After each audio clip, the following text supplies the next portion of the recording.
obat adalah seni. Halo, selamat pagi. Ketemu lagi dengan saya, dengan Dr. Theo.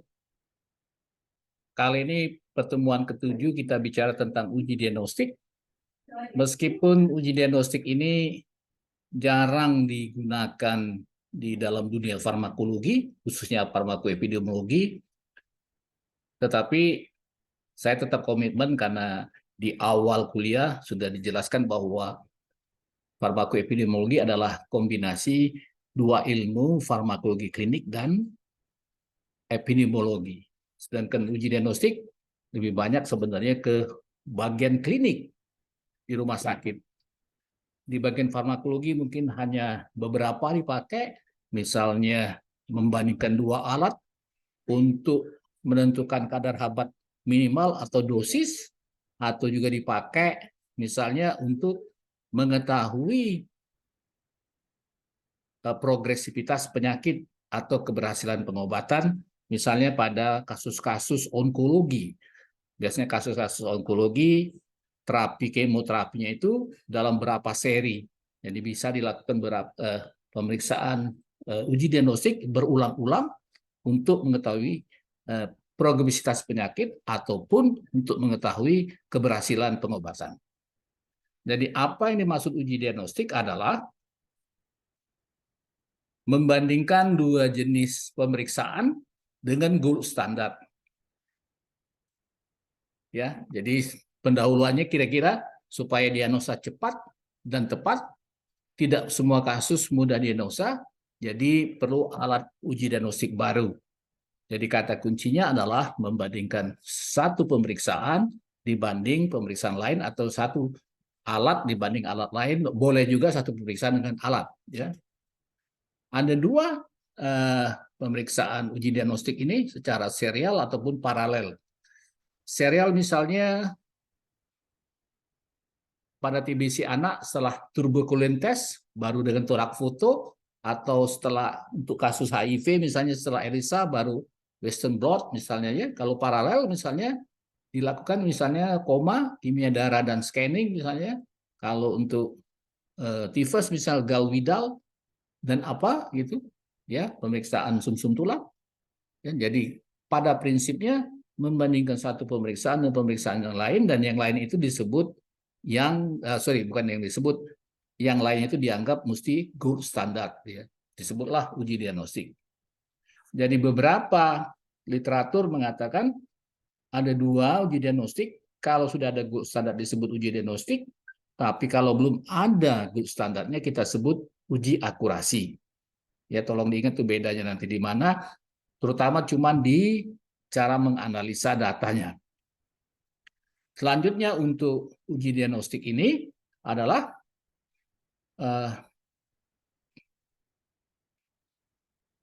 kegunaannya adalah secara teori dikatakan ada 4 ya. Penapisan atau screening itu bila salah satu ya sensitivitas atau spesifitas di atas sama dengan 80%. Tetapi kalau sensitivitas dan spesifitasnya di atas 80%, dia sudah dipakai untuk suatu diagnosa. Yang ketiga untuk tadi sudah saya sebut di depan, untuk kepentingan pengobatan, untuk mengevaluasi perjalanan penyakit, dan terakhir adalah juga bisa dipakai untuk menentukan prognosa penyakit. Alat juga harus spesifik dan sensitif ya. Jadi selain sensitif juga spesifik. Jadi interpretasi uji diagnostik bisa sebagai untuk mengetahui prevalensi penyakit juga bisa dipakai. Jadi kalau dalam nanti tabel 2x2 itu A plus C dibagi total kira-kira gitu, atau untuk menentukan berat ringannya penyakit. Ya. Jadi kalau terutama yang untuk serial ya, pemeriksaan uji diagnostik secara serial. Jadi dari kegunaannya tadi kita bisa bagi lagi tadi. Jadi menegakkan diagnosa, sensitif pada hasil yang normal, yang benar-benar positif ya. Jadi menyingkirkan suatu penyakit. Kalau spesifik pada hasil yang benar-benar abnormal. Jadi untuk menentukan adanya penyakit, ya. Jadi kalau sensitif biasanya kita lihat di tabel 2x2 nanti untuk uji diagnostik di akhir slide itu. Nanti kita lihat di A ya, di sel A per total itu sensitivitas ya. A plus ya, A plus C ya. A dibagi A plus C gitu ya. Itu sensitivitas. Tapi kalau spesifitas adalah kita lihat di sel D ya. D dibagi B plus D ya. Yang kedua adalah untuk penapisan. Jadi terutama untuk gejala-gejala penyakit yang asimptomatik bisa untuk pemeriksaan lanjutan diagnosa sehingga terjadi diagnosa yang tegak ya. Syarat-syarat alat uji diagnostik untuk mengembangkan ya sebagai terapi dini hasilnya lebih baik dibandingkan dengan kasus yang lanjut. Morbiditas dan mortalitas penyakit yang bermakna bila tidak diobati, prevalensi penyakit yang dideteksi tinggi, kemudian untuk ada terapi efektif untuk merubah perjalanan penyakit. Misal tadi di depan sudah disebut uji tuberkulin pada anak, gitu ya. Nah, selanjutnya bisa di tujuan dari apa uji diagnostik ini adalah untuk pengobatan pasien ya. Ini yang dari segi farmakologi tadi yang jarang ya, tapi kebanyakan itu digunakan oleh rekan-rekan farmasi ya. Monitoring progresivitas penyakit, mengidentifikasi komplikasi, mengetahui kadar hambat minum obat, menetapkan prognosis dan mengkonfirmasi hasil pemeriksaan yang tidak terduga gitu ya. Dan terakhir adalah untuk studi epidemiologi untuk mengetahui prevalensi penyakit untuk merubah kebijakan. Jadi dari tabel 2x2 itu nanti A ditambah C dibagi total. Itu kira-kira kalau dari tabel uji diagnostik itu ya, tabel 2x2 juga. Sama dengan tabel pada studi observasi, tabel 2x2, tapi bedanya kalau tabel 2x2 studi observasi kita membandingkan antara, bukan membandingkan, tapi menghubungkan antara faktor risiko dan penyakit. Tapi kalau ini membandingkan dua pemeriksaan. Jadi ada 4 tujuan daripada pengembangan uji diagnostik. Untuk diagnostik, untuk screening, untuk perjalanan penyakit atau pengobatan pasien, dan terakhir untuk studi epidemiologi. Ya, itu kira-kira dari tujuan pengembangan daripada alat ini ya.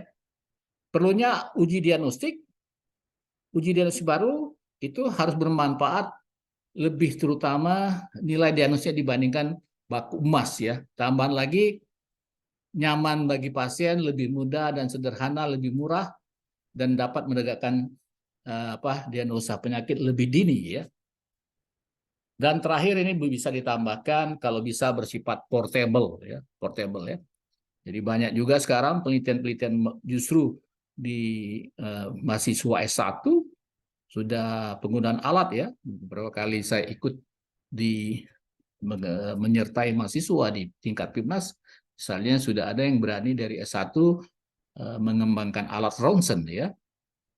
Alat ronsen ya yang bersifat portable, kemudian alat diagnostik lagi misalnya malah dari Fakultas Teknik ya, mengembangkan alat-alat misalnya untuk lingkungan hidup ya, menghitung jumlah toksikologi bahan misalnya di air ataupun di tempat-tempat lain gitu ya, dengan diukur ya berapa kadar misalnya zat-zat tertentu yang mencemari suatu sungai ataupun apa.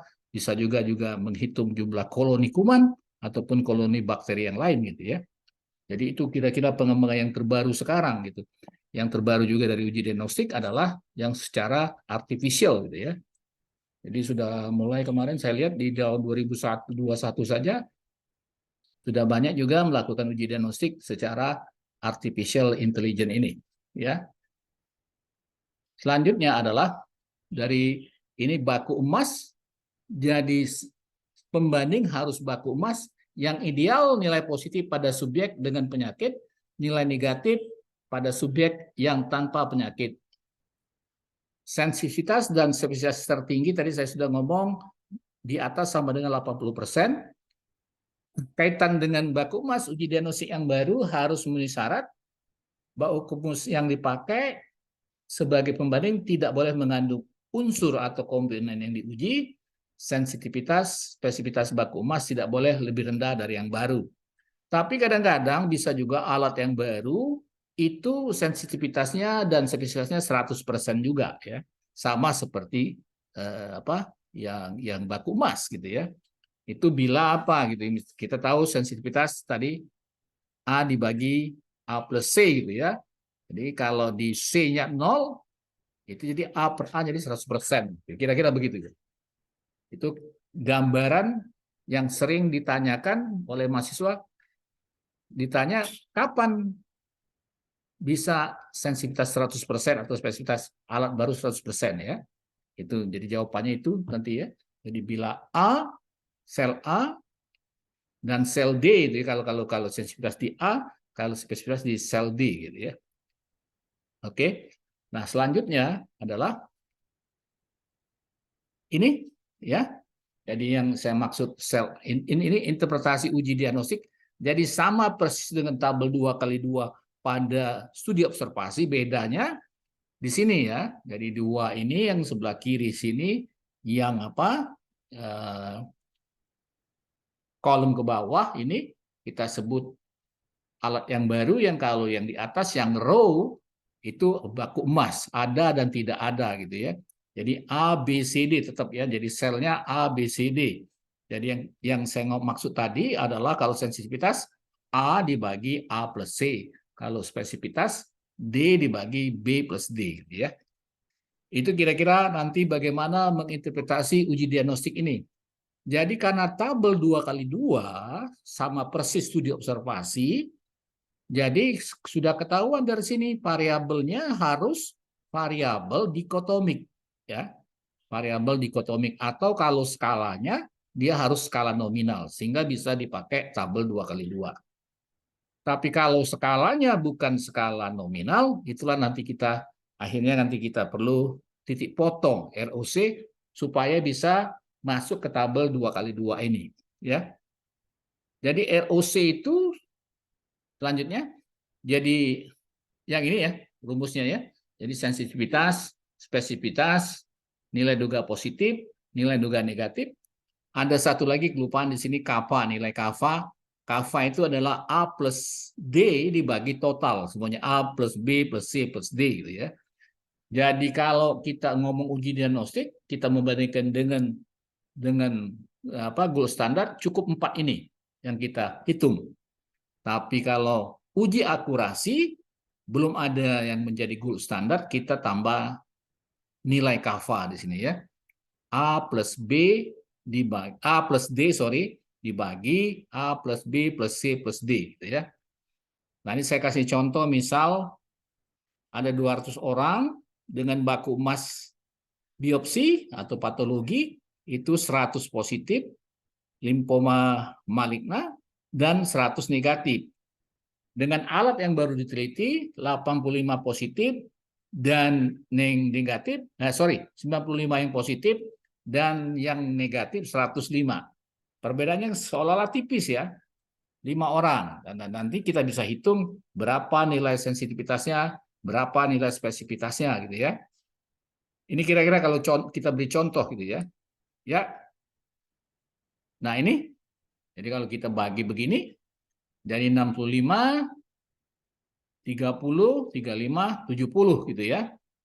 Jadi kalau sensitivitasnya udah bisa kita hitung di sini ya. Jadi dari sini 65%. Dari mana 65%? Kita tahu tadi sensitivitas A dibagi A plus C. Jadi 65 dibagi 65 plus 35. Jadi 65%. Berapa spesifitasnya? Ya kita udah bisa tahu dari sini 70 dibagi 70 plus 30. Jadi 70% gitu ya. Jadi semuanya di bawah 80%. Jadi sebenarnya alat baru ini hanya dipakai sebagai screen saja sebenarnya nggak cukup ya, karena semuanya di bawah 80%. Selanjutnya kita lihat hasilnya ya. Nah ini yang saya ngomong tadi ya, semuanya di bawah 80%. Jadi untuk screening pun nggak bisa dipakai sebenarnya, terlampau rendah gitu ya. Jadi kalau screening minimal salah satu sensitivitas atau spesifitasnya di atas sama dengan 80% ya. Walaupun kesannya tadi di awal tadi, di contoh tadi, perbedaannya 5 gitu. Tapi ternyata kalau sudah dihitung itu jauh sekali perbedaannya ya. Jadi sekali lagi untuk uji diagnostik ya, uji diagnostik ini boleh pemeriksaan dan pemeriksaan, misalnya juga di bedah sudah berkembang ya, untuk PPDS di bedah saya tahu misalnya untuk di PPDS digestif membandingkan misalnya skor Alpurado dengan pemeriksaan PA gitu ya. Jadi skor Alpurado di atas 6 di bawah dibandingkan yang di bawah 6 terhadap PA positif dan PA negatif berapa persen ya. Atau skor-skor yang lain ya. Atau misalnya di PPDS di kebidanan Objin ya, membandingkan tinggi pundus uptri dengan pemeriksaan John Tosak misalnya dibandingkan dengan pemeriksaan USG, bisa gitu ya. Jadi membandingkan dua pemeriksaan atau membandingkan alat dengan pemeriksaan lain boleh ya. Itu kita sebut uji diagnostik ya. Nah, selanjutnya interpretasi itu bisa dilihat dari hasil SPSS berupa gambarnya gitu ya. Nah, ini sebelum ke situ nanti ke gambarnya, yang perlu Anda pelajari dari seluruh itu adalah masalah skala ini ya. Skala ini dulu yang paling penting. Di studi uji klinik juga itu paling penting poinnya. Jadi alat yang kita pakai itu mesti kita tahu hasilnya apa. Ya. Jadi kalau untuk uji diagnostik yang terbagus kalau alat itu skalanya nominal. Nominal itu artinya nilai yang sifatnya penamaan atau pelabelan, tidak ada peringkat atau urutan. Misalnya golongan darah ya, A, B, O gitu ya. Ras gitu ya, warna kulit, agama gitu. Atau seks, laki-laki, wanita gitu ya. Jadi disebutlah variabel dikotomik ya. Positif dan negatif, normal atau tidak normal, atau boleh tinggi dan normal, rendah dan normal gitu ya. Yang kedua adalah skala ordinal, lebih dari nominal karena sudah ada peringkat ya. Misal status ekonomi sangat miskin, miskin, kaya, sangat kaya, ya boleh.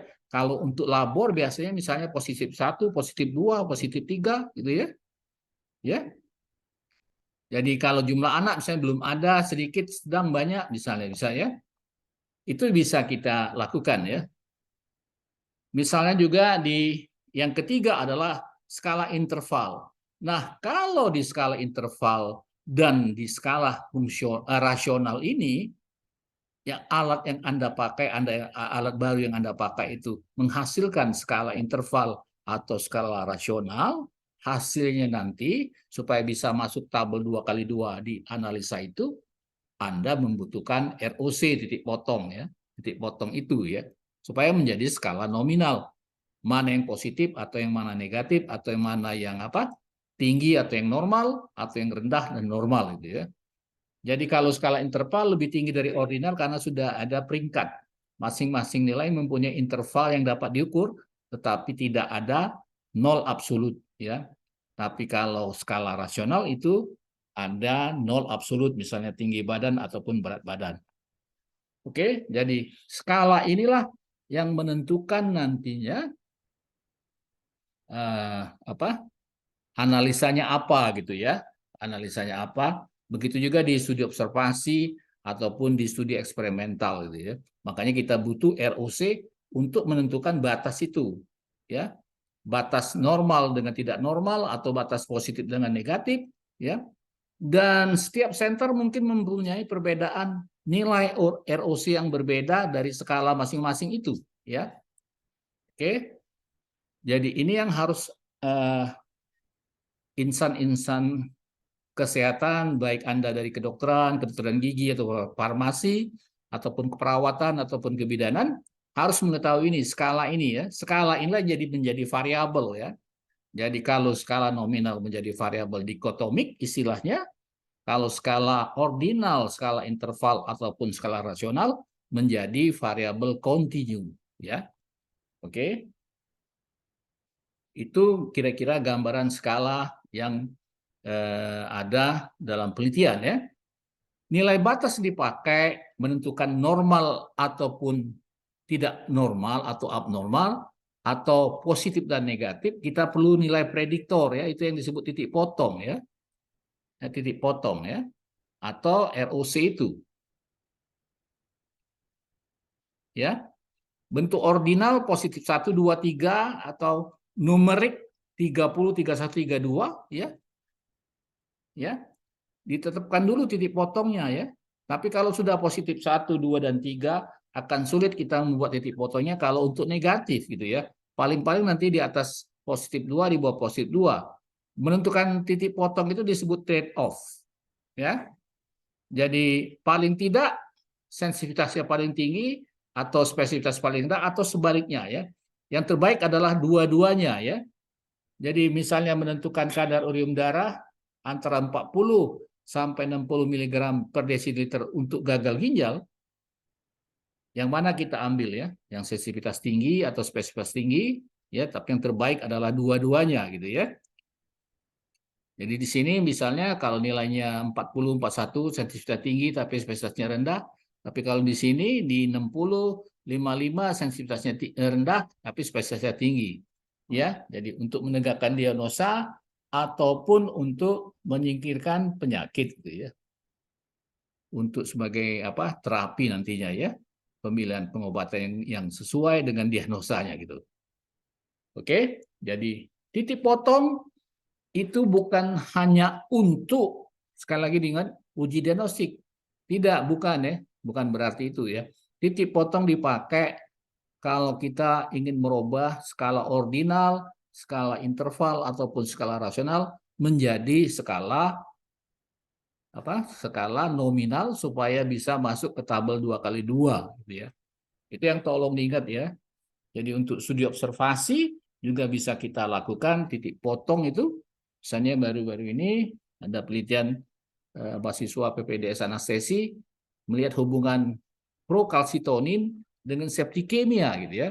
Jadi dia cari titik potong kadar prokalsitonin ini berapa, di atas berapa dan di bawah berapa, baru dihubungkan dengan septikemianya gitu ya, supaya masuk bisa ke tabel 2x2. Nah, selanjutnya setelah titik potong ini ada dua gambaran sebenarnya ya, yang kita sebut receiver operating characteristic curve, ya, kurva ROC. Jadi salah satu cara untuk menentukan daripada titik potong. Slide selanjutnya ini, ya, sensitivitas pada ordinal Y, kalau spesifitas pada ordinal X ya. Jadi nanti ada dua cara, tapi yang cara lama sudah jarang dipakai. Ada cara baru yang langsung menemukan antara titik sensitivitas dan spesifitasnya, ya. Jadi ini untuk titik potong untuk skala interval ataupun skala rasional, kemudian sensitivitas nanti untuk dengan ordinal Y, kalau spesifitas untuk ordinal X gitu ya. Nah, selanjutnya ini bisa kita lihat kurvanya, ya. Nah, ini.